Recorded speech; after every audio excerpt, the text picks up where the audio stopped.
ubicados hoy en el libro de Romanos, capítulo 12, versículo 1 y 2, vamos a leer lo que Pablo nos habla acerca de la voluntad de Dios, que es el tema de esta mañana. Someteos a la voluntad de Dios. Dice entonces la palabra de Dios: así que, hermanos, yo les ruego por las misericordias de Dios que se presenten ustedes mismos como un sacrificio vivo, santo y agradable a Dios, que es su culto racional. No adopten las costumbres de este mundo, sino transfórmense por medio de la renovación de su mente para que comprueben cuál es la voluntad de Dios, buena, agradable y perfecta. Lo decimos juntos: para que conozcamos la voluntad de Dios, que es buena, agradable y perfecta. Amén. Creo que muchos de nosotros estamos siendo testigos de los cambios que están aconteciendo en el mundo. Este mes de enero iniciamos en San Cristóbal, allá en Guatemala, una serie de temas que van enfocadas en fortalecer mi confianza en Dios. Porque si algo ha tenido la iglesia en los últimos años, hermano, ha sido una crisis de confianza en el Señor. Es decir, por años me inyectaron que pues el Señor es mi pastor, nada me falta, que el Señor va adelante y Él es mi roca, Él es mi fuerza y mi escudo, que caerán 1000 a mi diestra y 10,000 a mi siniestra, y a mí no me llegarán. Pero resulta que en estos 2 años de pandemia, hermanos, muchos creyentes dejaron de confiar en Dios porque abusadamente algunos pastores, líderes, siervos, etcétera, adoctrinaron a la gente diciéndoles: usted crea en el Señor y usted se vuelve Superman, usted va a ser imbatible, no le va a pasar nada.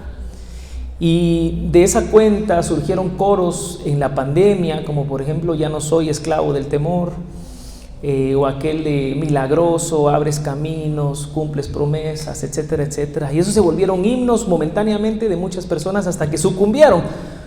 ¿Por qué? Porque perdieron un familiar, porque a lo mejor estuvieron graves, porque la economía mermó el trabajo.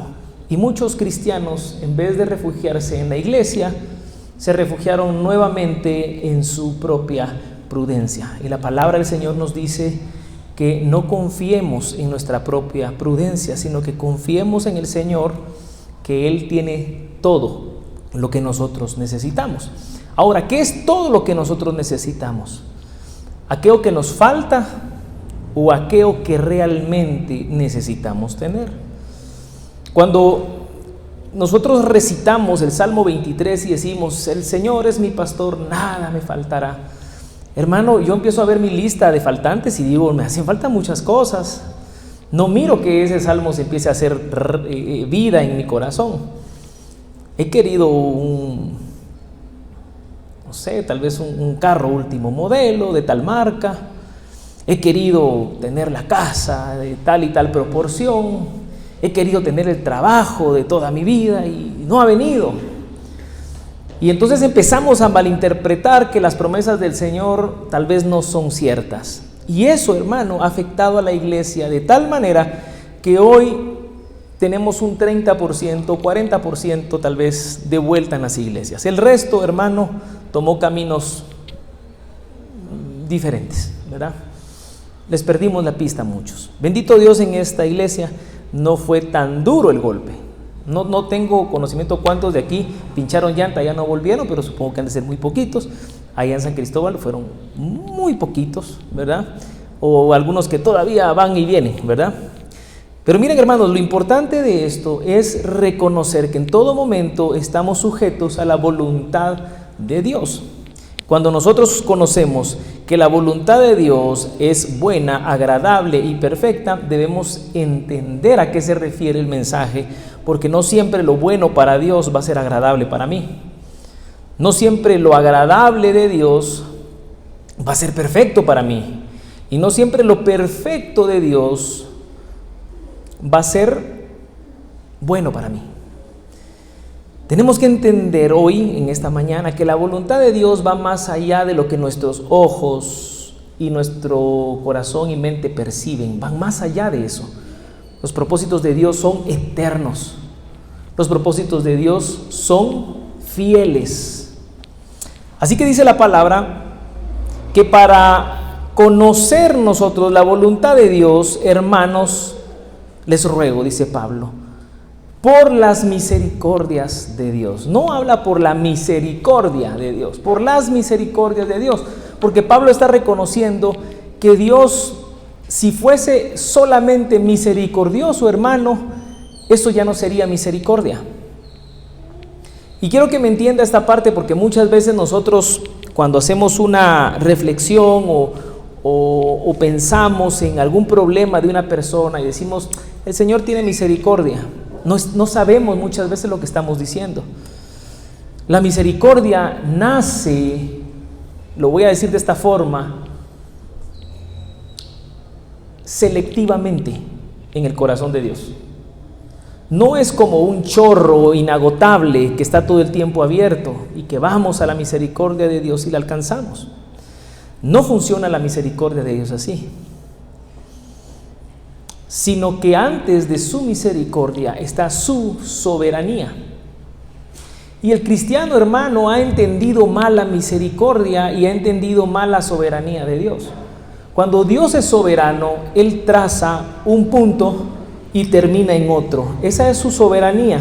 Pero de ese punto al otro punto hay un camino al cual nosotros le llamamos vida, ¿sí? Ya Dios trazó un plan para su vida, para la mía. Él ya estableció cómo usted vino, pero también estableció cómo se va a ir usted. Ahora, ¿cómo nos va a ir en ese trayecto, hermano? Eso nos toca a nosotros. Y es aquí donde se trastoca la voluntad de Dios, se trastoca la misericordia de Dios, se trastoca la bondad de Dios, porque somos nosotros los que, por falta de conocimiento o por necedad, tomamos caminos que son contrarios a la voluntad de Dios. Quiero referirme al Antiguo Testamento, cuando el pueblo de Israel sale de Egipto. ¿Usted se recuerda de esa historia? ¿Cuántos se recuerdan de la historia del pueblo de Israel cuando sale de Egipto? ¿Cuánto le iba a tomar atravesarse el desierto? A ver, alguien que me pueda decir aquí. 40 días le iba a tomar al pueblo. ¿Quién da más? ¿Quién da menos? A ver, hermanos. 40 días, dice hermana Jenny. A ver, hermano Elías, ¿cuánto tiempo le pudo haber tomado? Popularmente dice 40, pero digamos unos 2 meses. Unos 2 meses, ok. A ver, hermano Héctor. ¿Un mes? Muy bien. Fíjese que estamos cerca. Hermana Jenny le faltó un poquito más. Le faltaron cargar sus 20 días más. Se cree que alrededor de 2 a 3 meses el pueblo, por la cantidad de gente, o sea, una persona sola, pudo haberse atravesado el desierto fácilmente en 15, 20 días. Tal vez yéndose a caballo, yéndose bien preparado, etc. Pero aquí estábamos hablando de miles de personas, incluyendo adultos, mayores y niños. Y esto les pudo haber llevado, por exagerado que fuera, 3 meses llegar a la tierra prometida. ¿Y cuánto tiempo estuvo el pueblo? 40 años, hermano. Yo le cuento, si usted está en la disposición de traerme un pastelito el 11 de marzo, es mi cumpleaños, yo cumplo 40 años. Cumplo 40 años en marzo, imagínese, es una vida lo que el pueblo de Israel estuvo vagando, dando vueltas, dándose contra la pared por 40 años. Dios mío, ahorita yo en mi edad estaría llegando a la tierra prometida. Dice, wow. Toda mi vida crecí en el desierto, yo no conocí Egipto, ¿verdad? Yo cuando nací, pues solo recuerdo arena, caballos, camellos, tiendas, polvo, maná, milagros, una nube de fuego arriba, una nube de día y de noche. Eso es lo que recuerdo, pero de Egipto, no, yo no recuerdo nada de Egipto. Pero lo que viene está precioso, está lindo lo que voy a recibir. Y yo crecí con esa idea desde niño, pensando que lo que venía era bueno. La voluntad de Dios era buena, agradable y perfecta para que llegaran en 3 meses exageradamente. Pero ¿qué pasó, hermano? El pueblo se empezó a desviar y hacía lo que quería, y hacía lo que quería. Ahora bien, dentro de ese caminar del pueblo de Israel en el desierto, se instituyó un acto que debían realizar todos los años y todos los días. El Señor mandó a que se construyera un lugar de adoración para Él, llamado el tabernáculo. ¿Cuántos han oído del tabernáculo? Un lugar de reunión, un lugar donde morara, donde fuera la presencia de Dios, donde tuviera un lugar donde estar con ellos. Y el Señor les dice, deben hacer el tabernáculo de esta forma, de estas medidas, con estos materiales, y deben oficiarlo de esta y esta manera. Ahora, ¿para qué servía el tabernáculo? Aparte de guardar la presencia de Dios, para realizar sacrificios. Entonces, cuando uno piensa en el tabernáculo, uno debe pensar en tres aspectos: tabernáculo, ofrenda y sacerdote. Entonces se me estaban borrando las ideas. Tabernáculo, animales o sacrificios y sacerdote. Eran los tres aspectos más importantes del tabernáculo. Y Dios les dice, a partir de este momento, todos ustedes van a rendirme culto a través de sacrificios. Y hermano, yo quiero que hoy también entendamos, porque muchas veces predicamos un evangelio torcido, que Dios quiere sacrificios de parte de nosotros, y el Señor no quiere sacrificios, quiere nuestro corazón. Eso es lo que dice la palabra: dame, hijo mío, tu corazón, y vean tus ojos por mis caminos. Pero Él no está pidiendo sacrificios. No venga usted delante de Dios a decirle: Señor, vengo a sacrificar mi tiempo delante de ti. Hermano, Él es el dueño de su tiempo. No venga a decirle: hermano, Señor, yo solo tengo 200 quetzales para todo el mes, yo te voy a sacrificar 100 quetzales. No, hermano, Él es dueño del oro y la plata. No necesita nuestro cochino y asqueroso dinero. No lo necesita. La obra sí lo necesita. Usted sí lo necesita. Que nadie le saque su billetío si usted lo necesita. Dios no necesita dinero, ¿verdad? Él lo que necesita es un corazón, y en el corazón uno empieza a ver por sus ojos y uno empieza a ser generoso y dice: bueno, voy a dar. ¿Por qué? Porque la iglesia tiene necesidad, ¿sí? Porque hay que construir, porque hay que hacer, porque hay que ayudar a tal hermano, porque también el hermano necesita cubrir ciertos gastos, ¿no es cierto? Pero eso lo hace un corazón generoso que empezó a ver a través de los ojos de Dios. Pero el culto en el Antiguo Testamento, hermano, era plenamente para sacrificios. Y los sacrificios eran: ok, yo hoy pequé, hoy es domingo, voy a ir a presentar mi sacrificio al templo. Yo, depende de la condición económica, yo podía ofrendar. Si yo tenía mucho yoyo, mucho billete, si, como dice mi papá, me chiflaba la billetera, hermano, yo iba y entregaba un gran becerro de ese tamaño, ¿verdad? O bien, por la calidad de mi pecado, yo podía entregar una ofrenda grande. Pero si no tenía recursos, yo podía entregar hasta ofrendas de cereal, ¿sí? Ni siquiera llegaba animalito, ¿verdad? Sino que yo juntaba de los granos que tenía y iba y presentaba mi ofrenda al sacerdote para cubrir mi pecado. Esa era la función. Pero ¿qué sucedió, hermano? Cuando el Señor se manifestaba una vez al año, es decir, la presencia de Dios descendía y entraba a un lugar, hagamos de caso que de aquí para acá se llamaba lugar santísimo, de aquí para la puerta es el lugar santo, y de la puerta para el portón el atrio, ¿sí? La presencia de Dios descendía al lugar santísimo. Aquí solo el sumo sacerdote entraba. No podía entrar ningún sacerdote, solo el sumo sacerdote. Y él entraba una vez al año a presentar ofrenda y a pedir para que todas las ofrendas expuestas en el año fueran recibidas. ¿Y sabe qué era lo que sucedía, hermano? No lo dice la Biblia, eso lo pensé yo hace un tiempo y dije: ya entendí. Quiere decir que el Señor año con año, quizá muchas veces, no recibió la ofrenda del pueblo. Y por eso les tocaba quedarse un año más en el desierto. Porque si el Señor no recibía la ofrenda en ese año, debían esperar un año más. Eso sí lo dice la palabra. Levítico. Usted puede darse cuenta. Volvían a presentar las ofrendas todo el tiempo, matando animalitos inocentes por mis pecados. Solo se cubría el pecado. Ese era el sacrificio en aquel entonces. ¿Pero qué pasó? Pasaron los años y seguían las personas. Entonces el que tenía mucho dinero ya no le daba pena presentar un gran becerro, porque el becerro decía: oh, lo que gran pecado. No, ya no decía eso, decía, oh logrón, ese sí tiene plata. Entonces yo me esforzaba por ir al templo, o en este caso al tabernáculo, a ofrecer un animal cada vez más grande. ¿Para qué? Para que la gente dijera, este hermano le está yendo bien.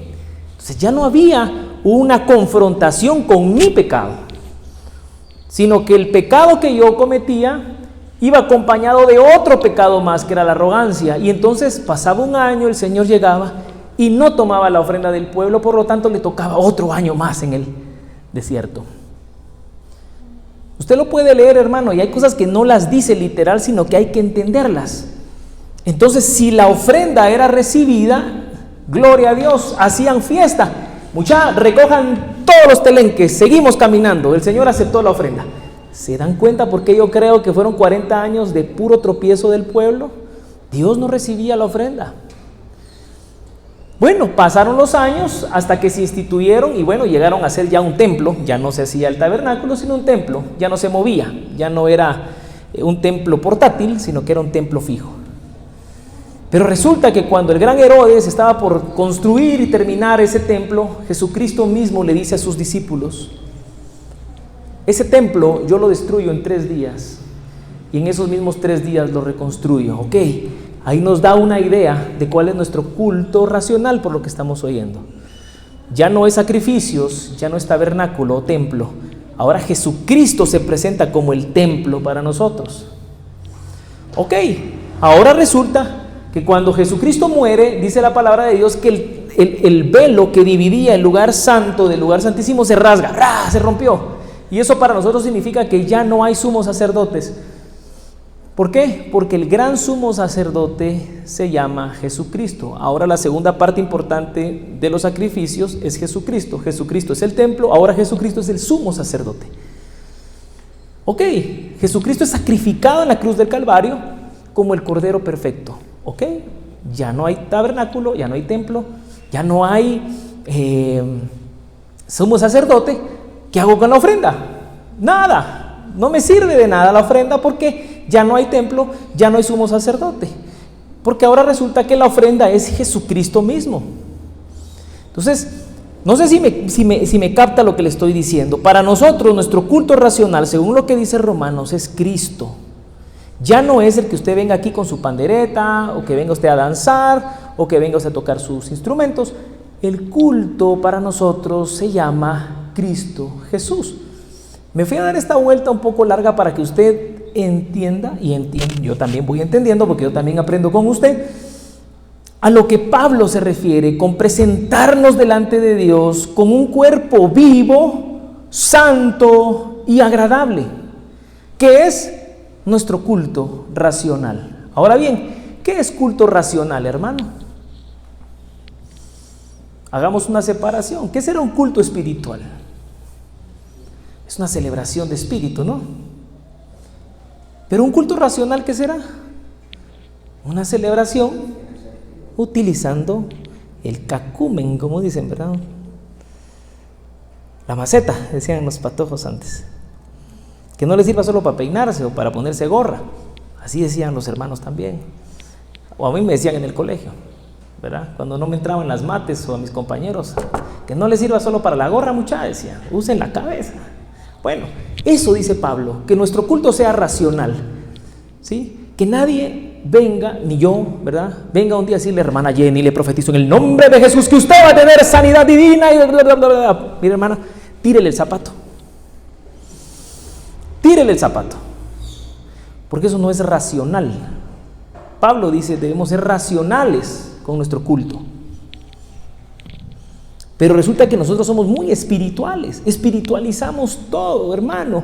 Nos está yendo como feria en la vida, nos está cayendo palo, vamos navegando el Niágara en bicicleta y resulta que Dios es el que está obrando en mi vida, probándome. No, hermano, Pablo dice, nuestro culto sea racional. Por eso hoy vimos en la Santa Cena, examinémonos, algo mal estoy haciendo yo. Porque la palabra dice que Dios no puede ser burlado. Todo lo que el hombre siembra, todo lo que usted y yo sembramos, eso vamos a cosechar. Tarde o temprano vamos a tener frutos. Si usted siembra naranjas, ¿qué va a tener? Naranjas. Si usted va a sembrar limones, ¿qué va a tener? Limones. No está esperando otra cosa. Si usted está sembrando discordia, ¿qué es lo que va a cosechar? Si usted está sembrando temor, ¿qué es lo que va a cosechar? Si usted está llevando una vida desordenada, desobligada, en desorden delante de Dios, ¿qué es lo que va a cosechar? No hay pierde, hermano. Pablo dice, nuestro culto sea racional. Pongan los pies sobre la tierra y dejen de andar flotando como que son ángeles, ¿verdad? De caricatura, como que son Cupido. Ahí andamos volando, ¿verdad? No, la palabra nos enseña que nuestro culto sea racional, pero para que sea racional debemos presentarnos a nosotros mismos como sacrificio vivo. No lo que hacemos, no lo que damos, nosotros mismos, hermano. Ahora le pregunto, ¿qué está usted sacrificando de usted todos los días? Porque ahí sí puedo yo sacrificar cosas. ¿Puedo sacrificar un par de horas de televisión para leer un ratito la palabra? Excelente, hágalo. ¿Puedo sacrificar un poquito yo mi trabajo para poder compartir con mis hijos? Hermano, hágalo.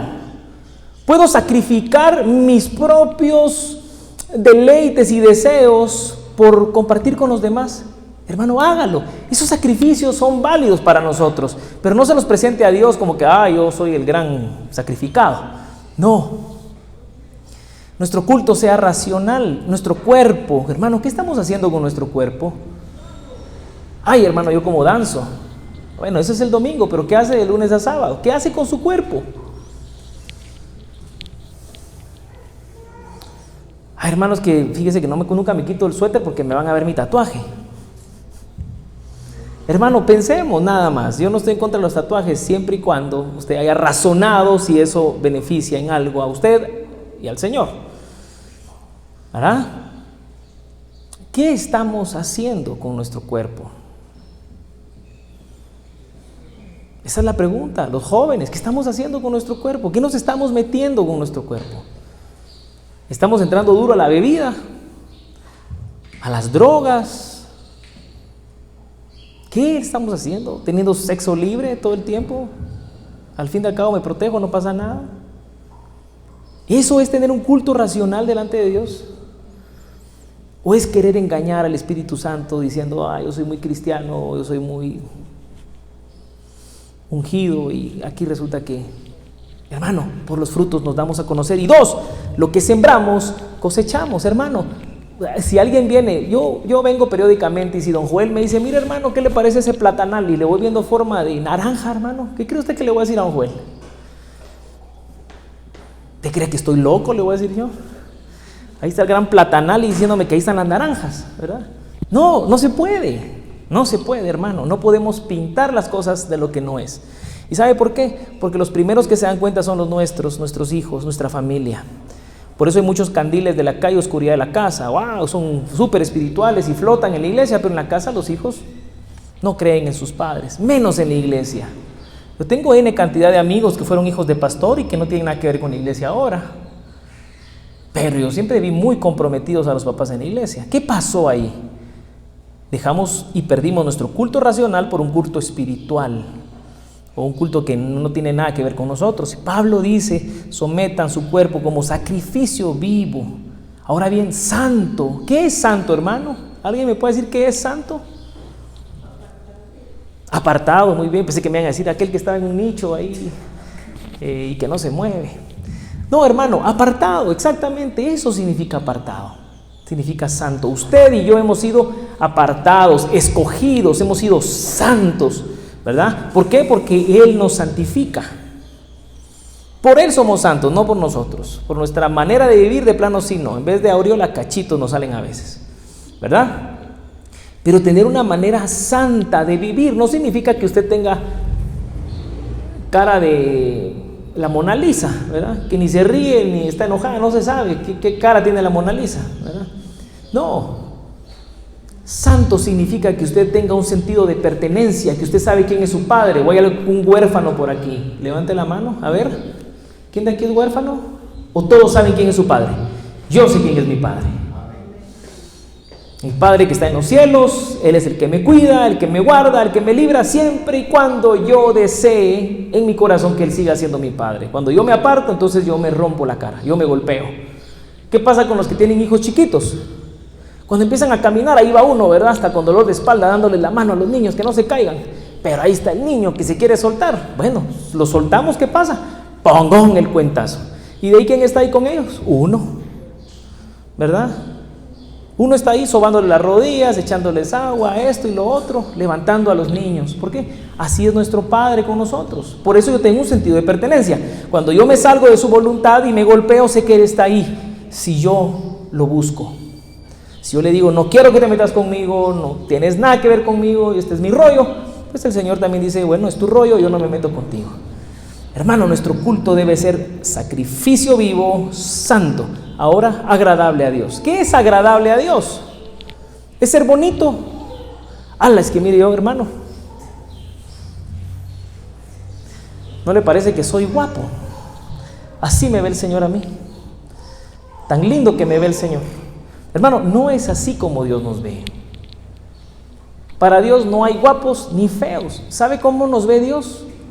Nos ve a través de la sangre de su Hijo Jesucristo. Solo a través de su sangre Él nos ve hermosos, nos ve preciosos, nos ve bellos.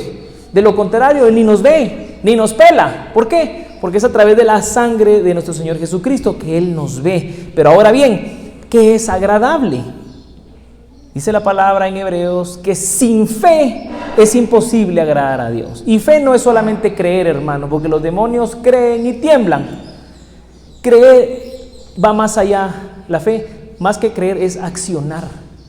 ¿Qué está haciendo usted para demostrar su fe? En la pandemia, ¿cuántos caminaron sobre el agua?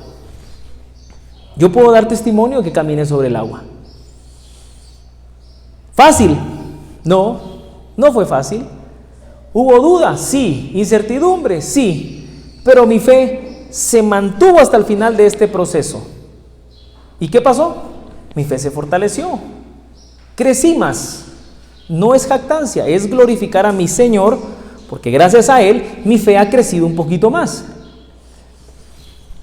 Eso es estar uno agradando al Señor, ser agradable delante de Él. Es que mi ofrenda suba delante de Él con un olor grato, que diga, este es mi hijo. ¿Por qué? Porque cree. ¿Por qué a Abraham le fue tomada su fe como justicia? ¿Solo porque creyó o porque llevó a la acción su fe? Noé, dice también, y todos los, en la mala traducción le ponen héroes de la fe. Héroe significa semidios. Bueno, a estos hombres de Dios los puso porque tuvieron fe y la pusieron por evidencia. Entonces nosotros, hermano, ya teniendo razón en nuestro corazón de decir, bueno, yo sé que todo lo que hago va a tener una consecuencia, ahora voy y me presento delante de Dios. Santo, ¿por qué? Porque Él me hace santo. ¿Por qué? Porque Jesucristo murió por mí, fui lavado por su sangre, puedo presentarme delante de Dios. Y puedo ser agradable delante de Él, ¿por qué? Porque si yo hago un análisis me doy cuenta que mi vida ha ido mejorando a través de la fe. Y ese, hermano, va a ser un culto racional, un culto que no tiene nada que ver con espiritualizar las cosas, sino con ser cabales. Sí, sí, no, no. 2, es la segunda parte de este pasaje, dice, y no adopten las costumbres de este mundo. Qué difícil es adoptar las costumbres de este mundo, ¿no es cierto? Yo siempre he dicho, gracias a Dios ahora no, porque no me ha pasado, pero hace muchos años yo me juntaba con mis amigos del colegio, de la universidad, que fueron pocos, y yo me camaleonizaba. ¿Sabe qué es ese verbo? Me ponía como el camaleón, ¿verdad? Iba con mi camisa así de la iglesia, y cuando me juntaba con ellos a comer o a platicar, se me cambiaba todo, hasta la piel, ¿verdad? Hablaba como ellos, me reía como ellos, contaba chistes como ellos, y se me olvidaba de dónde yo realmente era o de dónde pertenezco. Hermano, eso de camaleonizarse es muy común en el cristiano. ¿Y sabe quién le pasó? Le doy un premio. ¿Quién se camaleonizó en el Nuevo Testamento? Le debo el premio. Pedro. Ahí estaba Pedro, ¿verdad? Con los suyos, risa y risa, esto y lo otro. Y cuando mira a Pablo, ¡ay! Pedro se compone, ¿verdad? Hermanos, ¿qué están haciendo hablando así? Y Pablo le da una madriza, hermano, que ahí está escrita, usted la puede leer en el libro de los Hechos. ¿Verdad? ¿Por qué? Porque es muy fácil para nosotros camaleonizarnos, adoptar las costumbres del mundo. Nos tocan la puerta y les van a contar el chisme del momento. Ahí estamos con la oreja prendida, ¿verdad? No, hermano, debemos aprender a llevar una vida que Dios quiere, no adoptando las costumbres de este mundo, sino transformándonos mediante la renovación de nuestra mente. ¿Cómo se renueva nuestra mente? Le pregunto. ¿Cómo se renueva, hermano? A través de la Escritura. No hay otra manera. El mismo Señor Jesucristo dijo: y conoceréis la verdad, y la verdad os hará libres. ¿Sí? Seamos como los de Berea. ¿Se acuerdan quiénes eran los de Berea? Dice que se apresuraban e iban a revisar si lo que les estaban diciendo no era cuento. Revisaban, escudriñaban las Escrituras para ver si lo que me estaban diciendo era verdad. Hermano, conociendo la verdad nos hace libres. Nadie nos puede dar atol con el dedo. Nadie nos puede decir: mira, el sol es verde. No, hermano, es amarillo.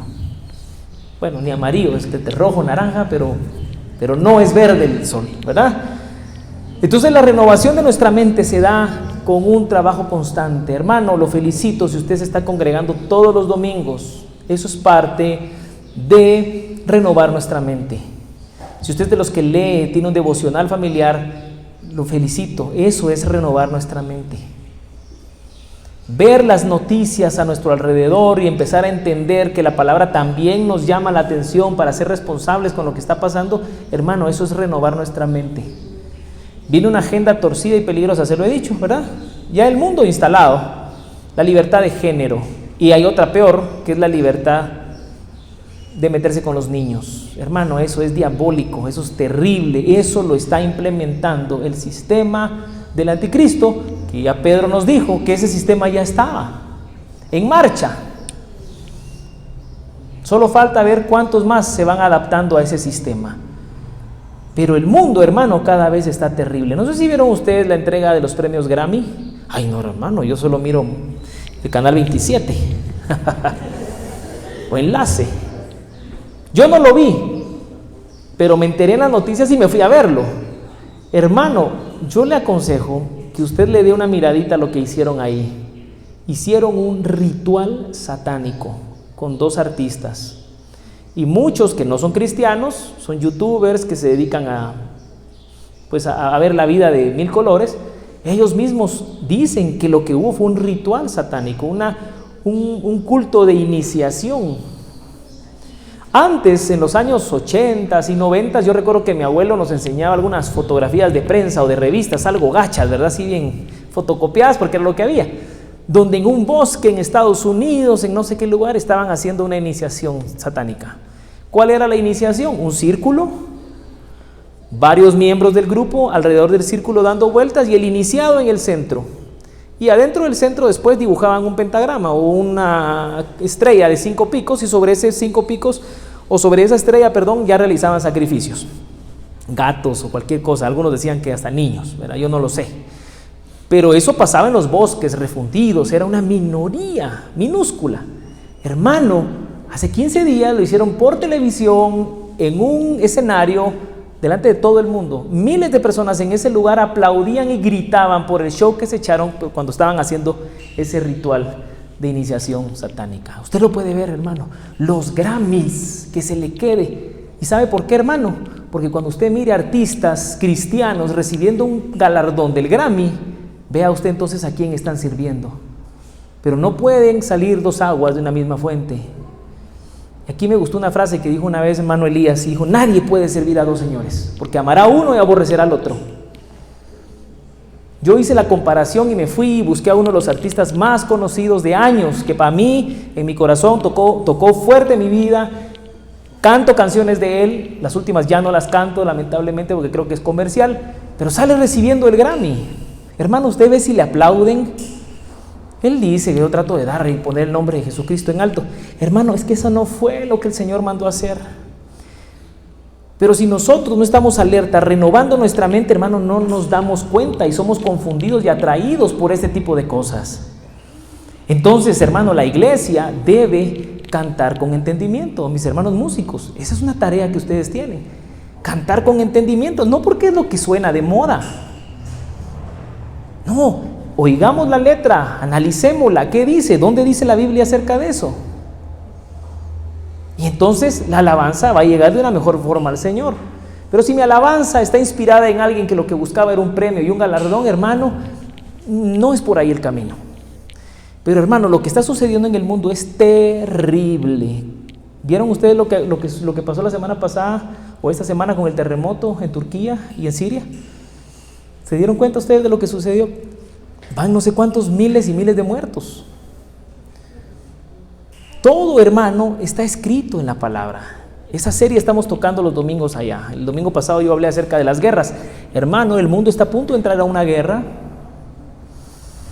Rumores de guerra, guerra por aquí, se entregan unos, se entregan otros, se odian unos, se odian otros. Hermano, la palabra se cumple.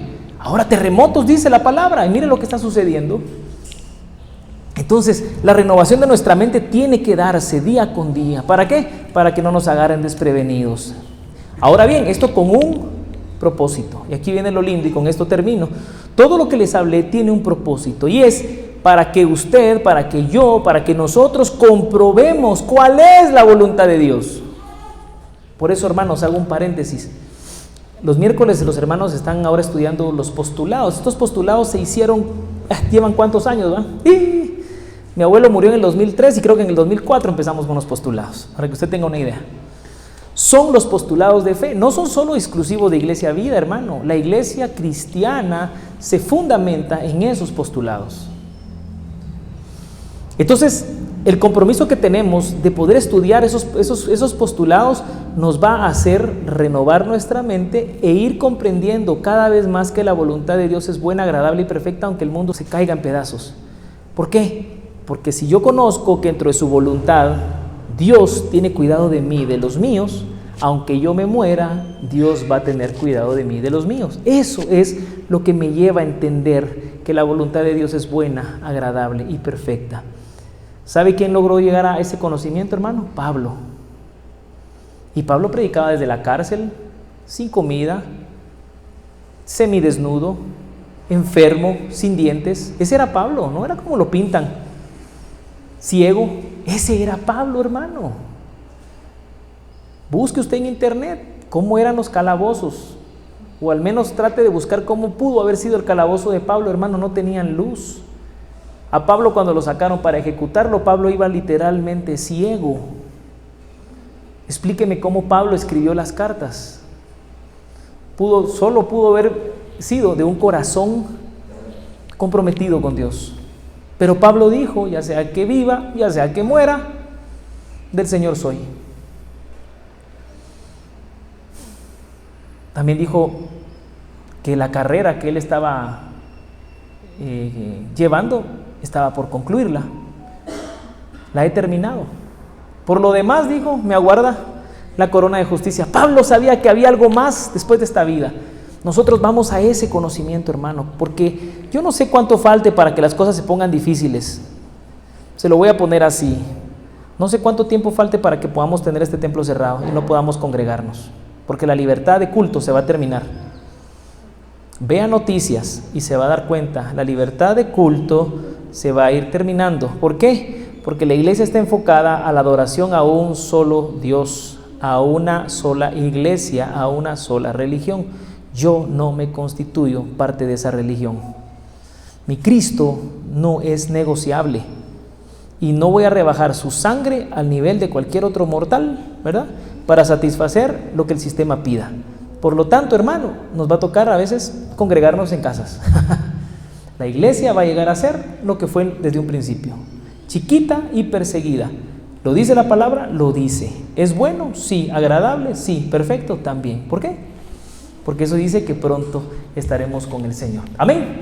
Voy a invitarlo a que se ponga de pie, vamos a orar y vamos a pedirle al Señor que nos ayude en esta hora y en estos días y que nos alumbre. Dice la palabra en Salmos: lámpara es a mis pies tu palabra y es como una lumbrera a mi camino. Señor,